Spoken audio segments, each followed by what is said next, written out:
जय हिंद दोस्तों। Welcome to PVR कक्षा। तो हमने अभी साइंस में 2025 के part one and part two cover कर लिए हैं। आज हम कवर करेंगे 2024 वन सीडीएस के पीवाईक्यूज। इसमें हम देखेंगे फिजिक्स केमिस्ट्री और बायो से कौन कौन से हमारे पीवाईक्यूज आए हैं, कौन से टॉपिक्स जो हैं इन से हमारे क्वेश्चंस पूछे गए हैं, क्या ट्रेंड रहा है क्वेश्चंस का फिजिक्स केमिस्ट्री बायो में। ऐसे ही हमने लास्ट दो सीरीज में देखा था कि फिजिक्स में जो है हमारे मोस्ट इम्पोर्टेंट फॉर्मूलाज आ जाते हैं, क्योंकि उन्हीं से डायरेक्ट क्वेश्चन आपके बन रहे होते हैं। और जो केमिस्ट्री एंड बायो है वहाँ पे हमारे थ्योरी पार्ट से ज़्यादातर क्वेश्चन आते हैं, तो वहाँ पे हमारी थ्योरी इम्पोर्टेंट हो जाती है। तो बिना किसी देरी के इस लेक्चर को शुरू करते हैं। एंड मोस्ट इम्पोर्टेंटली जो भी हमारे जो पीडीएफ्स एंड नोट्स हैं वो हमारे टेलीग्राम चैनल पे आपको मिल जाएंगी, जिसका नाम है PVR कक्षा।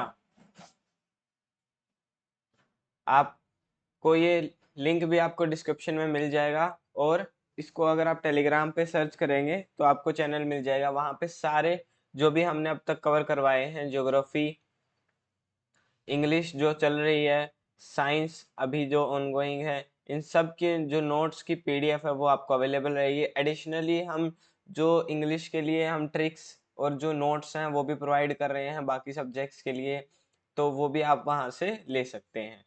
तो शुरू करते हैं पहले क्वेश्चन से। हाँ, तो देखते हैं पहला क्वेश्चन हमारा क्या कह रहा है। Which of the following particle are sub atomic particles. तो इसमें पूछा है कि सब एटोमिक पार्टिकल्स कौन से हैं। सब एटोमिक पार्टिकल्स कौन से होते हैं? जो एटम के अंदर के पार्टिकल्स, यानी कि उसके जो अंदर पार्टिकल पाए जाते हैं उन्हें हम सब एटोमिक पार्टिकल कहते हैं। तो इलेक्ट्रॉन है वो एक एटम के अंदर होता है जो कि नेगेटिवली चार्ज होता है। प्रोटॉन होता है हमारा जो न्यूक्लियस के अंदर होता है, पॉजिटिव चार्ज। न्यूट्रॉन होते हैं जो न्यूट्रल रहते हैं, ये न्यूक्लियस में पाया जाता है। एक म्यून और होता है। म्यून है कि हमारा ना एक पार्ट ऑफ इलेक्ट्रॉन की टाइप को ही कहते हैं म्यून, और ये भी हमारे एक सब एटॉमिक पार्टिकल है। तो इन चारों में से हम देख रहे हैं कि चारों ही सब एटॉमिक पार्टिकल है, तो हमारा कौन सा ऑप्शन सही हो जाएगा? 1 2 3 एंड 4, ऑप्शन बी। तो ऑप्शन बी हमारा यहाँ पे सही हो जाता है। आइए आपको एक्सप्लेन करता हूँ। हाँ, तो हमने देखो बचपन से पढ़ा है कि इलेक्ट्रॉन प्रोटॉन न्यूट्रॉन के बारे में, लेकिन जो म्यून है वो एक भी एलिमेंट्री सब एटॉमिक पार्टिकल है, वो भी एक सब एटॉमिक पार्टिकल में काउंट होता है।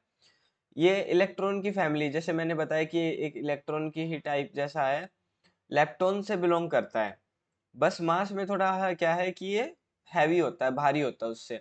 तो इसमें से हमारे चारों ऑप्शन सही हो जाते हैं। ये आप देख सकते हैं यहाँ पे हमने लेप्टॉन की जो फैमिली है उसमें इलेक्ट्रॉन और म्यून दोनों दिखा रखे हैं। बस ये मास में थोड़ा सा इलेक्ट्रॉन के कंपैरिजन में हैवी रहता है। क्वेश्चन टू देखते हैं। The rest mass of Higgs boson is estimated to be close to. हाँ, तो ये क्या पूछ रहा है कि जो रेस्ट मास है हिग्स बोसोन का वो किसके क्लोज है। तो क्लोजेस्ट बताना है इसमें हमें हमें याद रखना है कि हिग्स बोसोन का मास क्या है, तो उससे सबसे क्लोज क्या रहेगा। तो मैं बता दूं, हिग्स बोसोन का मास अराउंड 125 गीगा इलेक्ट्रॉन वोल्ट के इक्वल होता है। तो इनमें से देखेंगे चारों ऑप्शन में से, तो हमारा कौन सा सबसे क्लोज है? वो है हमारा 100 giga electron volt, option C. अब ये हिग्स बोसोन को हम क्या है कि गॉड्स पार्टिकल भी बोलते हैं इसे, गॉड्स पार्टिकल।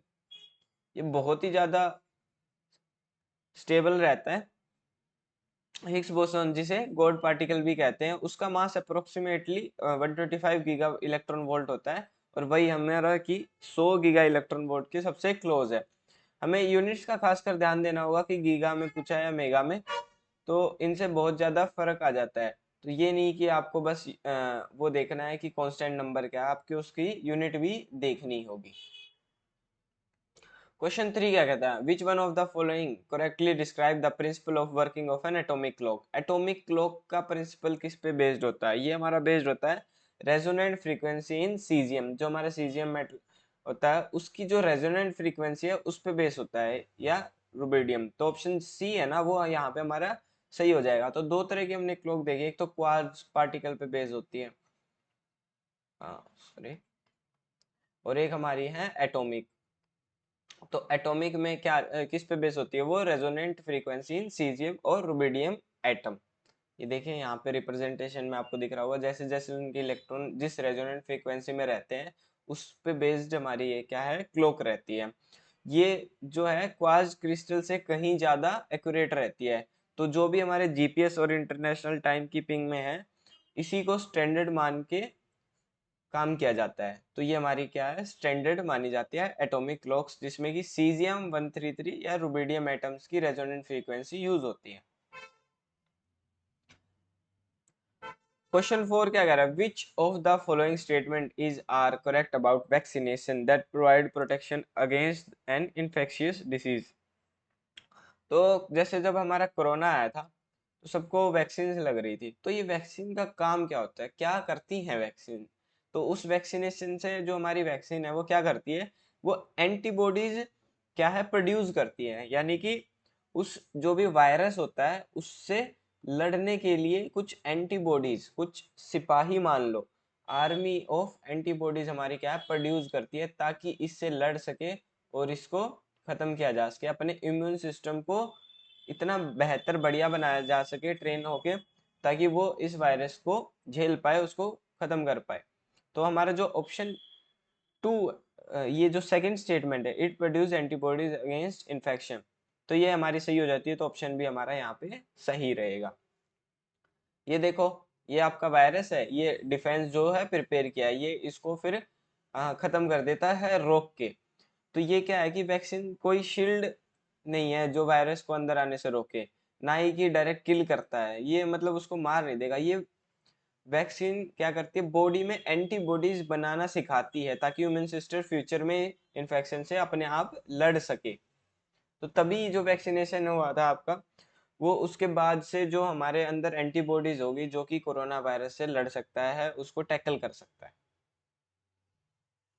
क्वेश्चन 5 देख लेते हैं, which cell in human body have no nucleus. तो ये आपको देख रहे हैं बायोलॉजी है ना, उसमें डायरेक्ट थ्योरी बेस्ड आ रहा है। अगर आपने एनसीईआरटी पढ़ी है आराम से तो सारा थ्योरी से आपका बायो हो जाएगा। केमिस्ट्री में भी यही है। जो एप्लीकेशन बेस्ड क्वेश्चंस है ना, वो काफी आ रहे हैं, कि पूछा जा रहा है कि रियल लाइफ में क्या चल रहा है क्या नहीं। जैसे कि आपने क्लॉक वाला देखा होगा वही, और अभी जैसे ये क्वेश्चन है वैक्सीनेशन वाला देखा अभी हमने। एप्लीकेशन बेस्ड पे चल रही हैं चीजें कि वैक्सीनेशन है वो करती क्या है। तो हमें थ्योरी को उसी वे में पढ़ना होगा, फैक्चुअल चीजों को इतना ध्यान नहीं रखना बायोकेमिस्ट्री में। हमें फिजिक्स है ना जो, उसमें फॉर्मूलाज का याद रखना होगा, क्योंकि अगर फॉर्मूला याद रहेंगे तो हमारे मोस्ट ऑफ द क्वेश्चन क्या है सोल्व हो जाएंगे। और ये बेसिक बेसिक फॉर्मूलाज पे ही क्वेश्चन पूछे जाते हैं। आगे आएंगे क्वेश्चन, मैं उनमें आपको दिखाऊंगा। पहले इस क्वेश्चन को देख लेते हैं कि कौन सा ह्यूमन बॉडी में सेल है जिसका न्यूक्लियस नहीं होता। वो होता है हमारा रेड ब्लड सेल्स। तो रेड ब्लड सेल का जो आपने शेप देखा होगा वो कैसा होता है, मैं बताता हूँ। कुछ ऐसा ऐसा होता है। तो ये वाला पार्ट है ना, ये बहुत ऐसे अंदर जाया होता है। तो ये सेल है हमारा, ये अपने आप ही डिस्ट्रॉयड होता है। तो अब बेटर रिप्रेजेंटेशन से दिखाता हूँ मैं आपको। ये होता है हमारा रेड ब्लड सेल। तो यहाँ पे कोई भी न्यूक्लियस नहीं रहता। और क्यों नहीं रहता, ताकि ऑक्सीजन के लिए ज्यादा स्पेस बन सके, समझे। और जितना ज्यादा ये फिर हीमोग्लोबिन स्टोर कर पाएगा बिना न्यूक्लियस के यहाँ पे, उतना ही ये ज्यादा ऑक्सीजन हमारी बॉडी में सप्लाई कर पाएगा। वही देख रहा है, mature mammalian red blood cells अपना न्यूक्लियस लूज कर देते हैं। रीजन क्या रहता है, न्यूक्लियस हटाने से सेल में स्पेस ज्यादा आ जाता है और ज्यादा से ज्यादा हीमोग्लोबिन कैरी कर सके, और हमारा जो है ऑक्सीजन ट्रांसपोर्ट इजिली एफिशिएंटली हो सके। तो यही सिंपल सा इसका रीजन रहता है। अगर आपको ये पता था कि रेड ब्लड सेल करते क्या है, तो वहां से थोड़ा दिमाग लगा सकते हैं कि अच्छा ऑक्सीजन चाहिए होता है, ऑक्सीजन के लिए ज्यादा स्पेस चाहिए, तो अगर वो न्यूक्लियस अपना लूज कर देता है। तो कंसेप्चुअली समझना है, रटना नहीं है कि रेड ब्लड सेल में न्यूक्लियस नहीं होता, चलो ठीक है मैंने याद कर लिया। क्यों नहीं होता वो भी देखो, ताकि आप भूल ही ना पाओ। एप्लीकेशन समझ आए कि अच्छा इसलिए नहीं होता, तभी हमारा जो है रेड ब्लड सेल लूज कर देता है न्यूक्लियस। क्वेश्चन 6 देखते हैं, microbodies found to be present in plant and animal cells contain.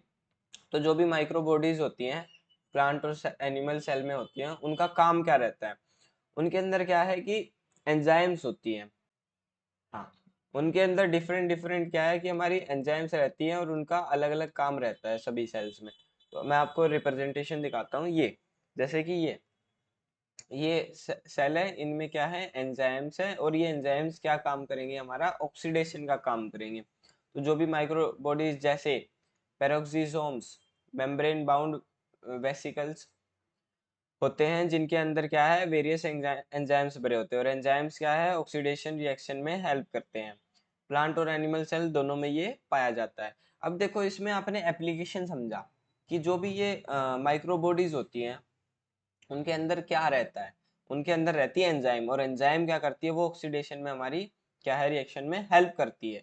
तो समझ आया एप्लीकेशन की ऑक्सीडेशन रिएक्शन में हेल्प करती है, और उनमें कौन हेल्प करती है, एंजाइम्स, और एंजाइम्स किनमें होती है, माइक्रोबॉडीज, जो कि प्लांट और एनिमल सेल्स में पाए जाते हैं।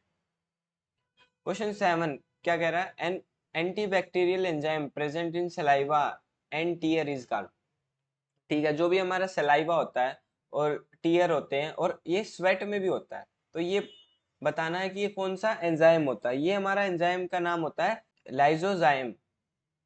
तो लाइजोजाइम करता क्या है, ये जो भी हमारे बैक्टीरियाज होते हैं ना उनको ऐसे ब्रेक कर देता है, उनकी जो आउटर मेम्ब्रेन या वॉल कह लीजिए उनको ब्रेक कर देता है, तोड़ देता है, फिर उनको क्या है कि वो बैक्टीरिया हमारी बॉडी से हट जाते हैं। तो इनके अंदर ये एंटीबैक्टीरियल एंजाइम्स प्रेजेंट रहती है लाइजोजाइम।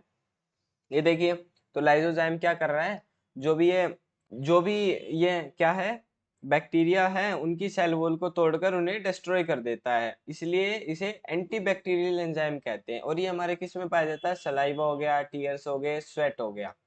क्वेश्चन 8 देखते हैं, which set of vegetable is underground stem और modified stem of a plant. तो ये बताना है कि जो कौन सी वेजिटेबल का सेट है जो कि एज एन अंडरग्राउंड स्टेम या मॉडिफाइड स्टेम की तरह होता है ऑफ प्लांट।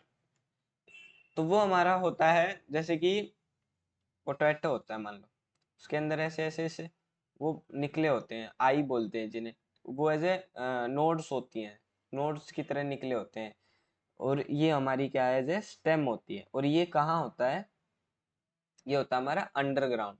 ठीक है, ऐसे ही हमारा फिर क्या होता है, अनियन होता है और गार्लिक होता है। तो जो ऑप्शन हमारा सी है ना, पोटैटो अनियन गार्लिक, ये हमारा सही हो जाता है।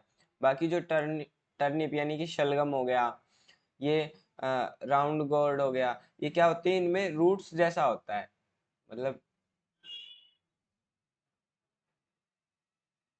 ऐसे रूट्स की तरह ही होता है, उनमें एज ए स्टेम की तरह नहीं पाया जाता। ये देखिए, जो हमारा पोटैटो है इनमें जैसे ये आई और नोड्स बोलते हैं, ये एज ए स्टेम की तरह काम करते हैं हमारा।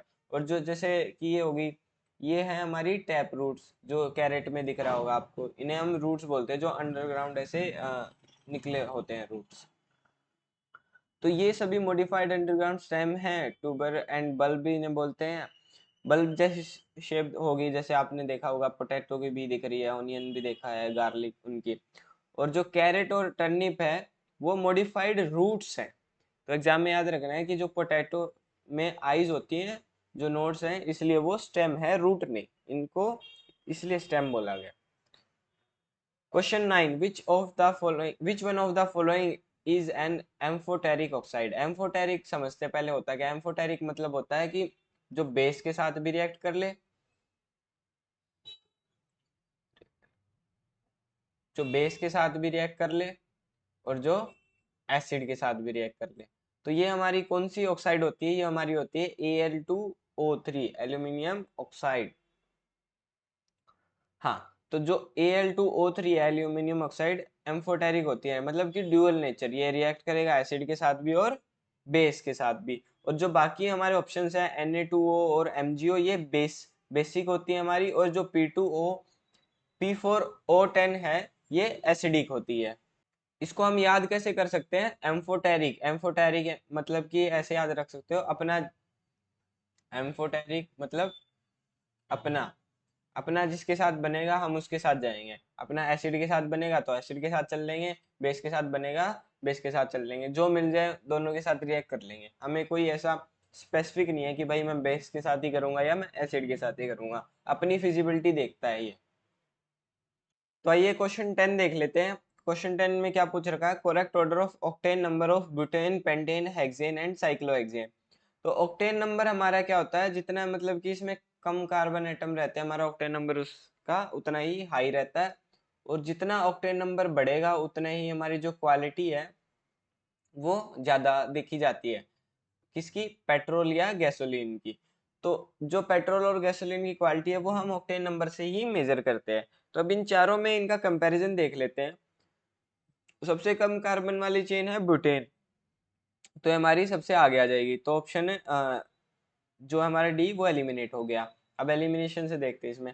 अब बहुतों को कंफ्यूजन आती है, किस चीज की कंफ्यूजन आती है, पेंटेन और साइक्लोहेक्सेन में यहाँ पे होती है गड़बड़। तो उस पे ना जाते हुए पहले हम देखते हैं, हमें पता है कि सबसे आखिर में कौन सा होगा, वो होगा हेक्सेन, जिसमें कि 6 कार्बन होंगे। तो हेक्सेन वाले ऑप्शन देख लेते जो सबसे आखिर में है, वो है ये दो। तो हमारा ए ऑप्शन भी एलिमिनेट हो गया। अब आती है इनमें बात। अब यहाँ पे आता है कंसेप्ट, आपने एलिमिनेट कर लिया सिंपल कंसेप्ट से। अब यहाँ पे आता है इन डेप्थ, आपने कितना थोड़ा पढ़ा है। तो जो साइक्लोहेक्सेन है ना, इसमें रिंग बनने के कारण ये क्या, इसका ऑक्टेन नंबर है वो ज्यादा हो जाता है, और यहाँ पे ये वाला हमारा ऑप्शन सही हो जाएगा। तो साइक्लोहेक्सेन का ऑक्टेन नंबर पेंटेन से रिंग बनने के कारण से ज्यादा हो जाता है। तो करेक्ट ऑप्शन है हमारा सी। रूल क्या है कि चेन जितनी छोटी और ब्रांच्ड होगी, ऑक्टेन नंबर उतना ही हाई होगा। ब्यूटेन में 4 है, सबसे छोटा है इसलिए टॉप पर है। लीनियर चेन जैसे हेक्सेन का ऑक्टेन नंबर सबसे कम होता है। तो यही हमने ऐसे ही प्रोसेस में हमने एलिमिनेट किया, पहले ब्यूटेन देखा फिर हेक्सेन देखा। साइक्लिक कंपाउंड जैसे साइक्लोहेक्सेन का ऑक्टेन नंबर स्ट्रेट चेन से बेहतर होता है, ये वाली चीज भी पढ़ी। तो ये हमारा क्या है, ऑर्डर आएगा, और इसमें पहले ब्यूटेन आएगा, फिर साइक्लोहेक्सेन, फिर पेंटेन, और फिर हमारा क्या आएगा, हेक्सेन।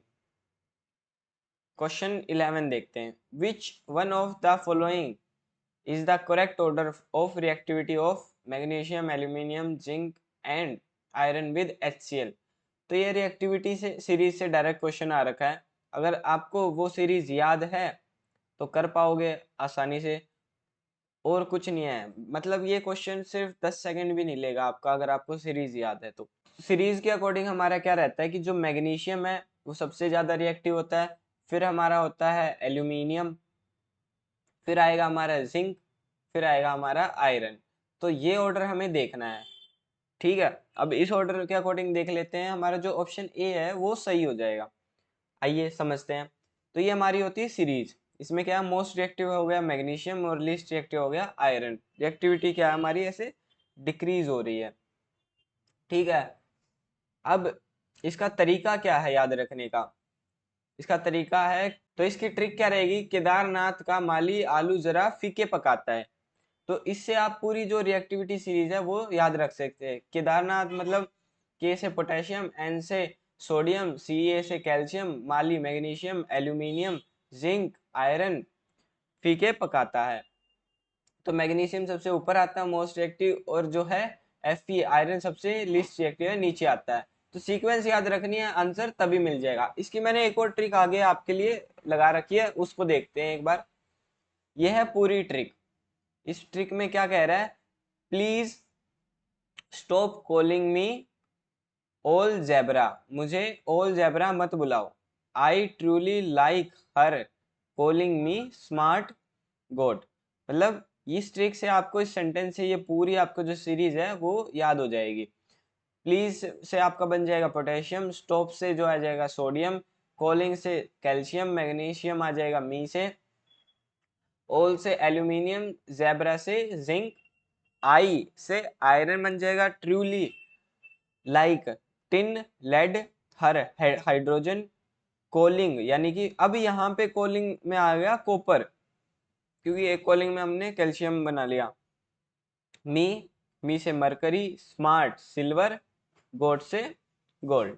तो इस सीरीज को आप इस ट्रिक से भी आप ऐसे याद कर सकते हैं, please stop calling me all zebra, I truly like her calling me smart gold.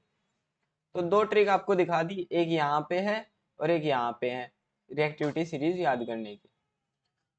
Question 12 पे आते हैं। क्वेश्चन 12 हमारा पूछ रहा है methanol is toxic because, methanol toxic क्यों है? तो मेथनॉल क्या करता है, ऑक्सीडाइज हो जाता है मेथनेल में, और मेथनेल में ऑक्सीडाइज होके क्या करता है, कोगुलेट कर देता है जो प्रोटोप्लाज्म होती है, सेल की जो आउटर मेम्ब्रेन होती है जिसमें कि सब मतलब सारा जो सेल का अंदर का स्ट्रक्चर होता है, कोगुलेट कर देगा। तो ये हमारा है ऐसे रहता है। तो मेथनॉल क्या करेगा, ऑक्सीडाइज कर देगा मेथनॉल को इन लीवर में विच कोगुलेट्स द प्रोटोप्लाज्म। जो ऑप्शन बी है हमारा वो है सही हो जाएगा। हाँ, तो इसको देख लेते हैं इसका सॉल्यूशन। तो जो मेथनॉल है वो जब लीवर में जाता है तो वो क्या बन जाता है, मेथेनॉल बन जाता है, फॉर्मेल्डिहाइड ऑक्सीडाइज हो जाता है, और फिर ये क्या करता है जो हमारी प्रोटोप्लाज्म है उसको कोगुलेट कर देगा। जैसे आपने अंडा देखा होगा, उबला हुआ अंडा, ये है ऐसे उसका कोगुलेशन कंसेप्ट की जो उसका वाइट पार्ट होता है वो ऐसे एक थिक बॉल जैसा बन जाता है।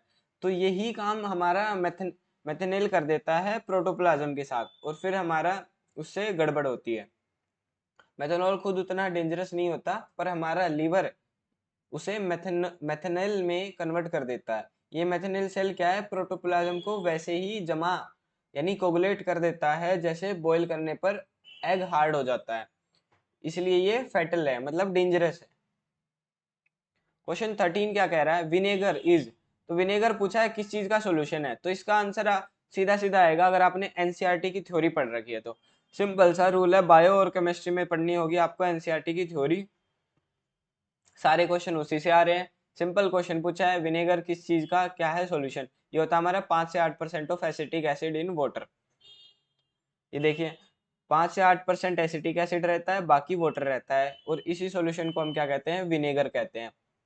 मतलब कि dilute acetic acid, ethanoic acid होता है, ये बहुत ही डाइल्यूट हो ही गया, वाटर इतना ज्यादा है हमारा 95 से 93%, तो 5 से 8% एसिड होता है। कार्बोनिक जो एसिड है उसमें सोडा में होता है ये एसिड, तो विनेगर में नहीं। ये नंबर्स डायरेक्ट एनसीईआरटी से हैं, तो इन्हें तो हमें याद करना ही करना है, जो एनसीईआरटी में लिखा है पूछ रखा है वो चीजें, क्योंकि डायरेक्ट सारे क्वेश्चन ही वहीं से बन रहे हैं। क्वेश्चन 14 देखते हैं, which one of the following known as cetane, तो सिटेन किसे कहते हैं, तो इसे कहते हैं हम हेक्साडेकेन को, हेक्साडेकेन को हम क्या कहते हैं, सिटेन। देख लेते हैं, जो हेक्साडेकेन होता है वो C16H34, 16 मतलब हेक्सा, और डेका सिक्स, हेक्सा मतलब 6, डेका मतलब 10, तो हमारा बन जाएगा हेक्साडेकेन यानी कि 16। सिटेन नंबर जैसे ऑक्टेन नंबर देखा था ना हमने, वैसे ही सिटेन नंबर होता है जो कि डीजल की क्वालिटी को बताता है। तो जो हमारा हेक्साडेकेन है वो हो जाएगा यहाँ पे हमारा आंसर। ये देखिए यहाँ पे एक्सप्लेनेशन में लिख रखा है, पेट्रोल के लिए ऑक्टेन नंबर होता है, और वैसे ही डीजल की क्वालिटी चेक करने के लिए हमारा सिटेन नंबर यूज किया जाता है। क्वेश्चन 15 देखते हैं, which one of the following is not a ferromagnetic material, तो जहां पे भी क्वेश्चन में नोट नोट आ जाए ना उसको तो आपको बहुत आराम से देखना है कि भाई नोट पूछा है, ये नहीं बताना कौन सा है। और ये वाला आपने थीम देखा होगा, बहुत बार आ रखा है, लास्ट 2 सेशन में भी हमने बहुत क्वेश्चन देखा जिसमें नोट करके पूछते हैं। तो जो हमारा कोबाल्ट है, आयरन है और फेरिक क्लोराइड है, ये होते हैं हमारे फेरोमैग्नेटिक, इनमें मैग्नेटिक प्रॉपर्टीज होती हैं। और जो सिल्वर है वो नहीं होता, ये हमारा होता है डाईमैग्नेटिक, ये रिपेल करता है। तो ऑप्शन सी हमारा क्या है, राइट हो जाएगा, क्योंकि इसमें पूछा नोट है फेरोमैग्नेटिक मटेरियल। ये देखिए जो ये है अट्रैक्टेड होते हैं मैग्नेट की साइड, आयरन कोबाल्ट निकल, और जो मतलब अट्रैक्ट करते हैं, और जो सिल्वर होता है ये रिपेल करता है, डायमैग्नेटिक होता है। ये हमने अपने नोट्स में भी सॉल्यूशन में लिख रखा है कि नोट वर्ड पे हमेशा ध्यान देना है। क्वेश्चन 16, ये देखिए थोड़ा एप्लीकेशन बेस्ड क्वेश्चन है, केस बेस्ड, कि भाई ऐसे होगा तो आप क्या करेंगे, आपका दिमाग कैसे चलेगा, ये पूछा है। तो क्या है इसमें कि one day, on a day when I am in hurry to go office, I have fixed quantity of rice which was cooked and kept in bowl in order to cool it quickly. Which one of the following is the best option? एक कटोरे में भाई ये है चावल, इनको हमें ठंडा करना है जल्दी से जल्दी, कैसे करें? तो ऑप्शन देखते हैं कि या तो उसको टेबल पे छोड़ दे रूम में where there is no fan no air condition, ऐसे ही, या उसको क्या है एक रूम में रखे with AC set eight a room temperature around 23 degree Celsius and A ceiling fan, या टेबल फैन भी हो सकता है, स्लो स्पीड पे चल रहा है। थर्ड ऑप्शन क्या कहता है, let it be in a bowl of water at room temperature and operating a ceiling fan और table fan at full speed, पूरी स्पीड पे चला रखा है और पानी में रख दिया है। Let it be kept in a bowl of water at a room temperature only. तो इनमें से सारे ऑप्शन एनालाइज करके सबसे बेस्ट ऑप्शन हमारा जो हो सकता है ना, वो होता है सी ऑप्शन। क्यों होगा, एक तो हमने पानी में रख दिया, तो जो पानी है ठंडा पानी वो उसकी हीट एब्जॉर्ब करेगा। दूसरा, पंखा भी चला रखा है जो इवापोरेशन में हेल्प करेगा। तो चारों ऑप्शन में सबसे इफेक्टिव और एफिशिएंट हमारा ऑप्शन सी रहेगा यहाँ पे। ये देखिए, एक तो कंडक्शन हो गया, हीट एब्जॉर्ब कर रहा है पानी, फिर फोर्स्ड कन्वेक्शन और इवापोरेशन हमारा करवाया जा रहा है फैन की वजह से। तो हमारा जो है ऑप्शन सी करेक्ट हो जाता है। तो इसमें दो चीजें आ गई, दो चीजें आने से ये एफिशिएंट हो जाता है।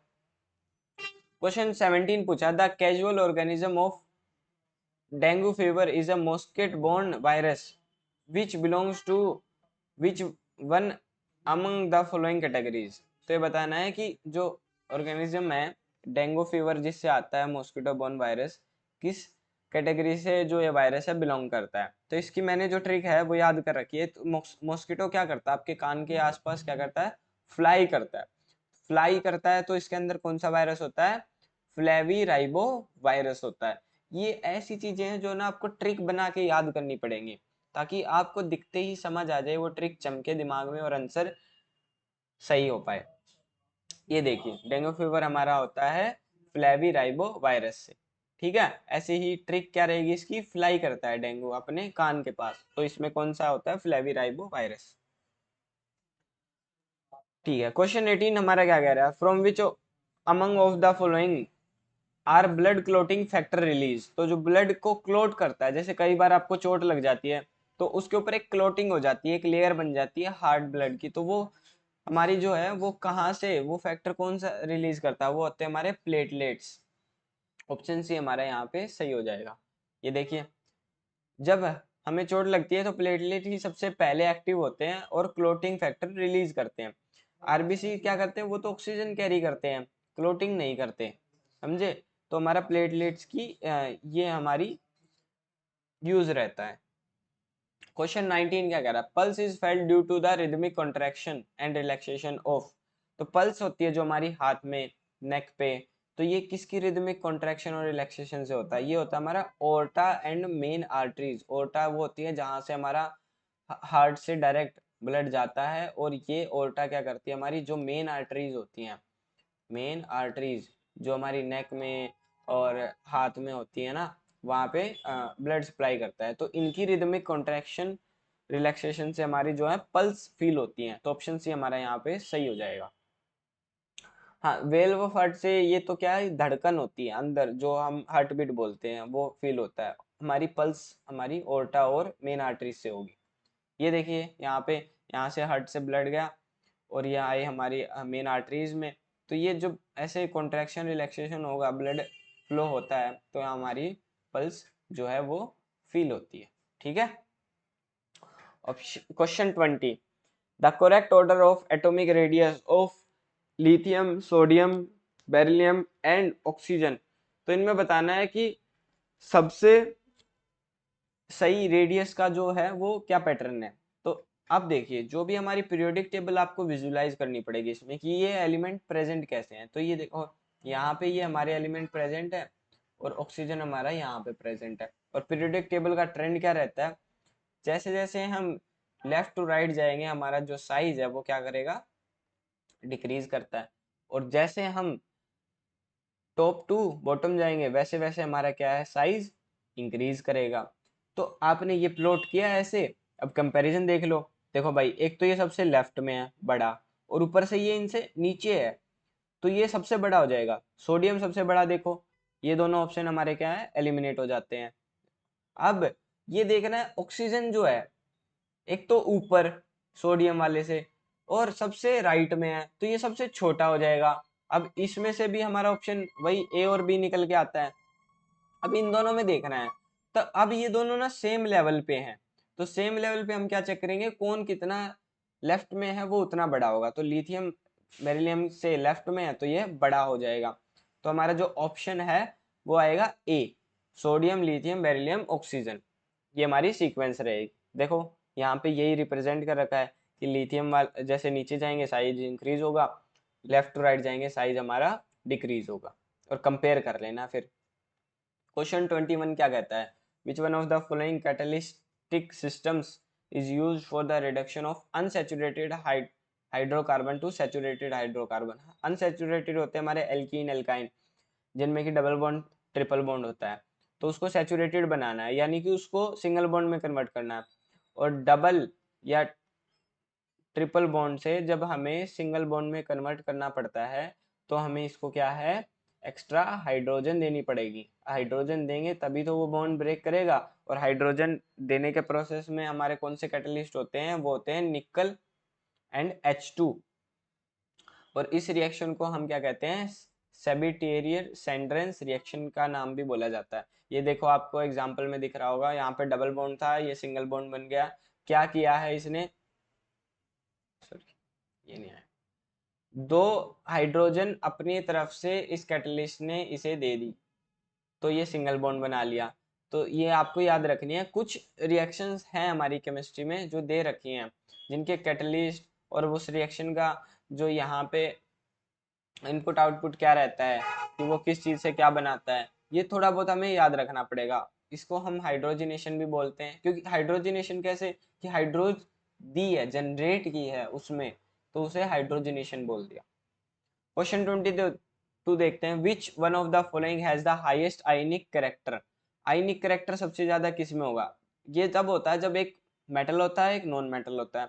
तो इन चारों में आप देख रहे हैं जो K2S है, उसमें ये तो हमारा मेटल हो गया, ये नॉन मेटल हो गया, तो इन दोनों में जो आयनिक कैरेक्टर है वो सबसे ज्यादा होगा।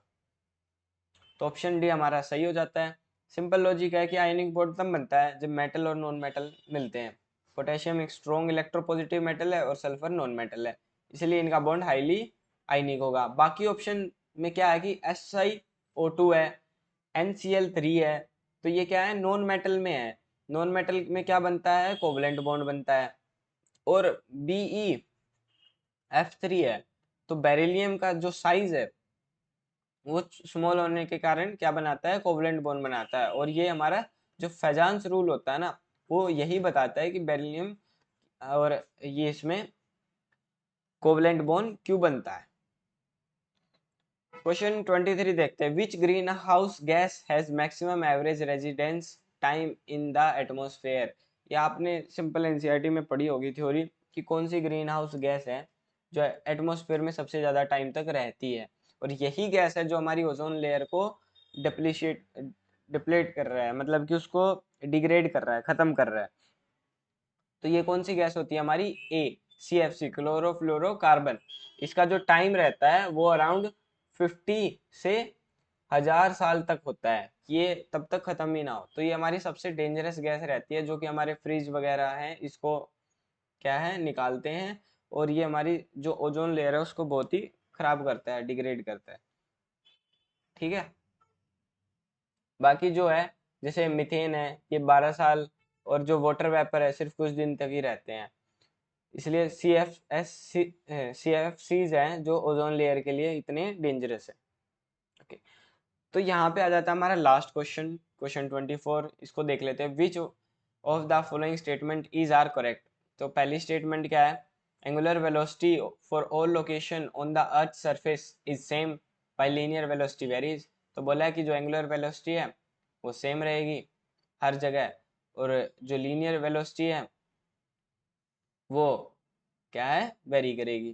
ठीक है, और linear velocity is maximum at the equator and minimum at the poles. तो ये बताना है, तो इसमें से बताना है कि कौन सा हमारी स्टेटमेंट सही है। तो इसमें फिजिक्स का जो है ना, सिंपल एक फॉर्मूला ध्यान रखो, जो हमारी लीनियर वेलोसिटी है वो उसका रिलेशन रहता है ऐसे एंगुलर वेलोसिटी से। तो ये हमारी है अर्थ, यहाँ पे कुछ इक्वेटर पे रेडियस है जो सबसे ज़्यादा रहेगी, और यहाँ पे हमारी है जो इससे है पोल पे क्या है, कुछ भी रेडियस नहीं है यहाँ, बहुत ही स्मॉल रेडियस हो जाएगी। तो रेडियस पे डिपेंड कर रही है हमारी एंगुलर वेलोसिटी। तो यही बोला है कि जो लीनियर सॉरी, तो रेडियस पे डिपेंड कर रही है हमारी लीनियर वेलोसिटी। और यही बोला लीनियर वेलोसिटी क्या है, इक्वेटर पे मैक्सिमम रहेगी क्योंकि उस पे रेडियस मैक्सिमम है, और मिनिमम किस पे रहेगी, पोल पे, क्योंकि वहां पे रेडियस मिनिमम है। तो ये हमारी ऑप्शन सही हो जाता है। अब बोला है कि एंगुलर वेलोसिटी है ऑल लोकेशन अर्थ के लिए सेम है, लीनियर चेंज हो रही है। हाँ, लीनियर चेंज हो रही है क्योंकि वो रेडियस पे डिपेंडेंट है। और एंगुलर वेलोसिटी किसी भी रिजिड बॉडी की, जैसे हमारी अर्थ है, जैसे बॉल होती है, वो सेम रहती है हर जगह, वो ऐसे नहीं कि रेडियस पे डिपेंडेंट रहेगी। तो हमारी स्टेटमेंट 1 भी करेक्ट हो जाती है। तो ऑप्शन सी हमारा सही रहेगा, जिसमें बोथ ए एंड 2 है। ये देखिए यहाँ पे रिप्रेजेंट कर रखा है कि जो लीनियर वेलोसिटी है वो हमारी रेडियस पे डिपेंड करती है। तो यहाँ पे मिनिमम रहेगी, यहाँ पे मैक्सिमम रहेगी। और जो एंगुलर वेलोसिटी है वो एक रिजिड बॉडी की कांस्टेंट रहती है, क्योंकि ये अपने ही एक्सिस पे घूम रहा है, तो इसकी जो वेलोसिटी है वो कांस्टेंट रहेगी। तो यहाँ पे हमने 2024 सीडीएस के साइंस के पार्ट 1 के से पीवाईक्यूज हैं हमने फिनिश कर लिए। इसमें आपने देखा होगा जो हमारे फिजिक्स से हैं वो क्वेश्चन कम आए हैं, बाकी जो केमिस्ट्री एंड बायो से है वो क्वेश्चन काफ़ी आए हैं। तो आपको बस कुछ नहीं करना, फिर मैं बोलूँगा कि फिजिक्स में आपको फॉर्मूलाज बेस्ड क्वेश्चन आते हैं ज़्यादातर, ये ज़्यादा प्रायोरिटी रखनी है। और जो केमिस्ट्री और बायो है उसमें एनसीईआरटी की थ्योरी पढ़ लो, एनसीईआरटी की थ्योरी कर लो और क्वेश्चन प्रैक्टिस कर लो। और क्वेश्चन कैसे बन रहे हैं, ऐसे नहीं कि डायरेक्ट पूछ लिया ये कब हुआ था, इसमें क्या होता है, वो थोड़े से एप्लीकेशन बेस्ड क्वेश्चन पूछ लेते हैं, ताकि आपको रियल लाइफ से भी पता रहे कि कैसे क्या उनकी एप्लीकेशन रहती है। और फिजिक्स में डायरेक्ट जो फॉर्मूला बेस्ड बेसिक क्वेश्चन हो रहते हैं वो पूछ लिए जाते हैं। तो अभी आपको बस 3 चीज़ें करनी है। पहली चीज़ है रिवाइज ये लेक्चर, दोबारा फिर आपको क्या करना है, इसके क्वेश्चन प्रैक्टिस करने हैं, फिर करना है रिवाइज, और थर्ड टाइम जब बोलने लगो तो फिर क्या करना है, रिवाइज। लेक्चर को रिवाइज करते रहना ताकि चीज़ें सब दिमाग में रहे, थीम आपको पता रहे, कौन से कहाँ से किन टॉपिक्स को ज़्यादा प्रायोरिटी दी गई है पीवाईक्यूज में, कहाँ से क्वेश्चन आ रहे हैं। और सारी जो हमारी पीडीएफ्स नोट्स हैं वो हमारे टेलीग्राम चैनल पे मिल जाएगी, वो जो है डिस्क्रिप्शन में दे रखा होगा, वहाँ से आप ज्वाइन कर लेना। तो इसी के साथ हम अपने इस सेशन को एंड करते हैं। Thank you for joining the session. जय हिंद।